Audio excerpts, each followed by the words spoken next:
আল্লাহ নবীজির প্রথম বিয়ের খুতবা কে পড়ছে ওলামাদেরকে জিজ্ঞাসা করেন। খাদিজাতুল কুবরা রাদিয়াল্লাহু তাআলা আনহার সাথে যখন বিয়ে হয়, খুতবা কে পড়ছে, কোন মুফতি, কোন মুহাদ্দিস, কোন আলেম পড়ছে? ওই বিয়ের খুতবা তো আবু তালেব নিজে পড়ছে। এমন খুতবা পড়ছে কিয়ামত পর্যন্ত কোন মুহাদ্দিসের পক্ষে ওরকম খুতবা দ্বিতীয় বানানো সম্ভব না। আমার মনে হয় দ্বিতীয় খুতবা বানানো সম্ভব না, যে ৪৪ বছর বাতিজাকে সিনার ভিতরে রাখছেন। চলেন একটা দিয়া বুঝাই, যদি বুঝে আসে।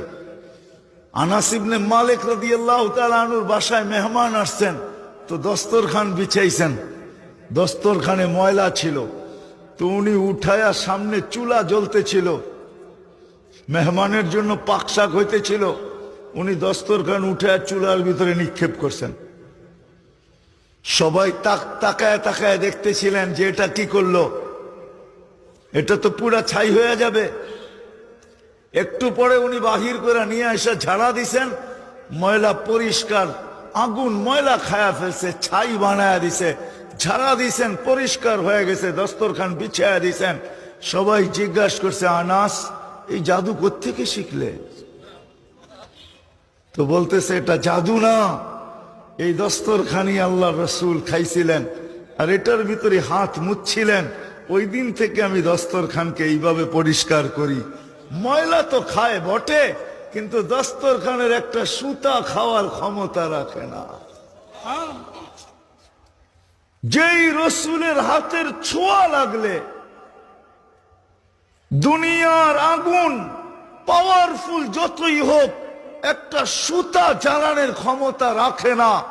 আবু তালেবকে আল্লাহর রসুল নিজের হাতে কবরে রাখতেছিলেন আর চিৎকার দিয়া বলতেছিলেন, আম্মি আম্মি মা তারাক্তালি সাবিলা, চাচা আপনার ঋণ শোধ করতে পারলাম না, আপনি আমার জন্য শোধ করার কোন রাস্তা রাখলেন না।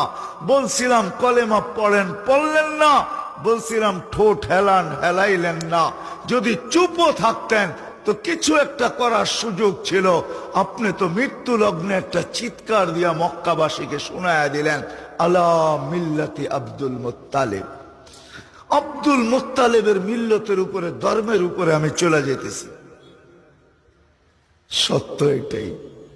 কয়দিন আল্লাহর থেকে দূরে থাকা, আল্লাহর থেকে যে দূরে, আমি তো একটা দিয়ে আপনাদেরকে প্রমাণ দিলাম যে 5 ওয়াক্ত নামাজ মাত্র 1 ঘন্টার জন্য